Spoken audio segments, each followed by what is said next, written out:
नमस्कार दोस्तों।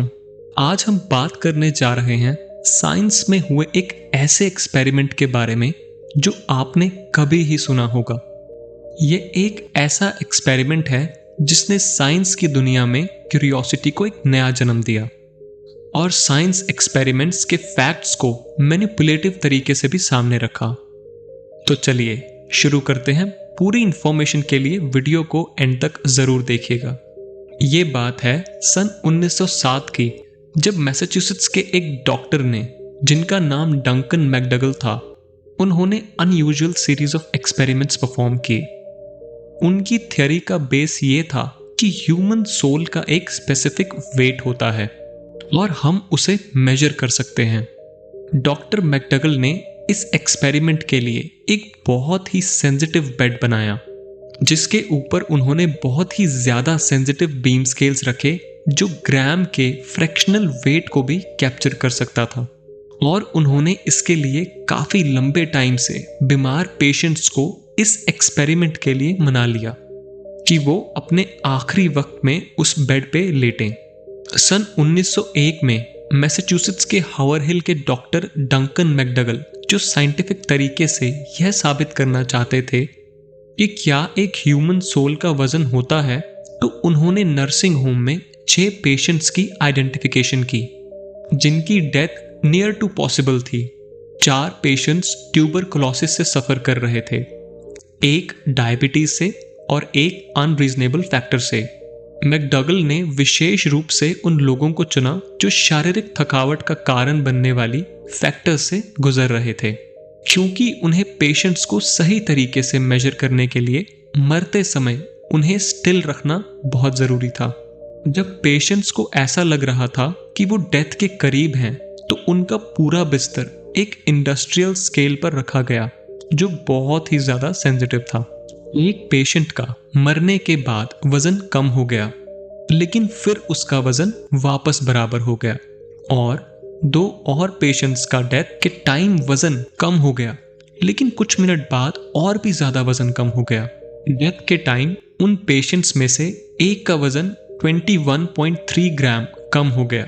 मैकडगल ने इस बेस पर रिजल्ट्स को डिसमिस कर दिया, जबकि मैकडगल का मानना था कि उनके एक्सपेरिमेंट्स के रिजल्ट के बेस से पता चलता है कि ह्यूमन सोल का वेट हो सकता है। उनकी रिपोर्ट, जो सन 1907 तक पब्लिश नहीं हुई थी, उसमें उन्होंने कहा कि किसी भी रिजल्ट को पाने से पहले एक्सपेरिमेंट को कई बार दोहराया जाना होगा। मैकडगल बहुत ही ज्यादा डिटेल ओरिएंटेड डॉक्टर थे।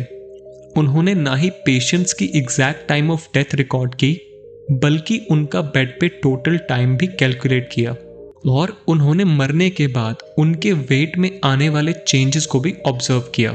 और डीपली कैलकुलेट करने के लिए उन्होंने बॉडी के फ्लूइड लॉस को भी कैलकुलेट किया, जैसे कि स्वेट, यूरिन, ऑक्सीजन और नाइट्रोजन। मैकडगल का दावा था कि ह्यूमन सोल का वेट 21 ग्राम्स है। ये बहुत ही चौंका देने वाला साइंटिफिक एक्सपेरिमेंट था, जिससे आज अगर साइंटिफिक कम्युनिटी में दिया जाता तो शायद ही वो इसे एक्सेप्ट करते। लेकिन जिस सोच ने उन्हें आगे बढ़ाया और जो रिएक्शंस उन्हें मिले, उनका इफेक्ट आज भी हमारे साथ है। ये एक्सपेरिमेंट 1 साल तक साइंटिफिक कम्युनिटी और पब्लिक मीडिया में रहा। मैकडगल के इन एक्सपेरिमेंट्स की स्टडी के रिजल्ट द न्यूयॉर्क टाइम्स में सन 1907 के मार्च में छपे।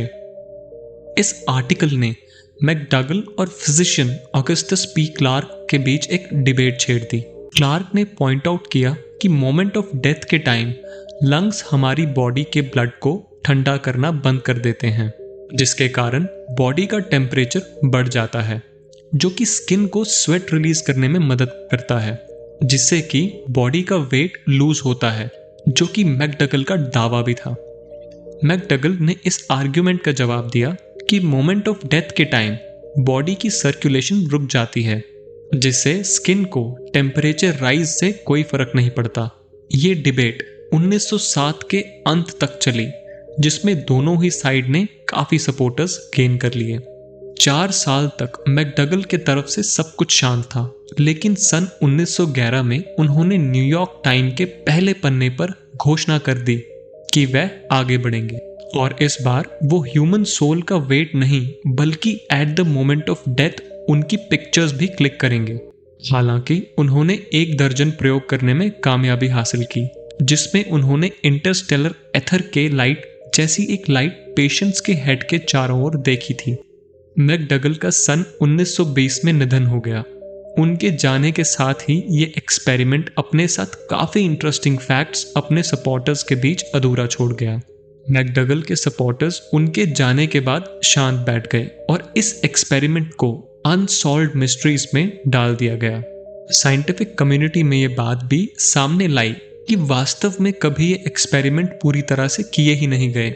विक्टोरियन एरा से लेकर आज तक बहुत सालों में मैकडगल के एक्सपेरिमेंट्स का रिलेशन हमें पॉप कल्चर में भी मिलता है। ये थॉट कि ह्यूमन सोल का वेट 21 ग्राम्स है, ये फिल्मों में भी दिया गया है। डैन ब्राउन ने अपनी adventurous film the lost symbol में मैकडगल के एक्सपेरिमेंट्स को डिटेल में एक्सप्लेन किया है। एक्सपेरिमेंट्स के रियल रिजल्ट्स और साइंटिफिक कम्युनिटी में इस एक्सपेरिमेंट को एक्सेप्टेंस दिलाने में वो अनसक्सेसफुल रहे। साइंस एक तरफ चला गया और पॉप कल्चर दूसरी तरफ।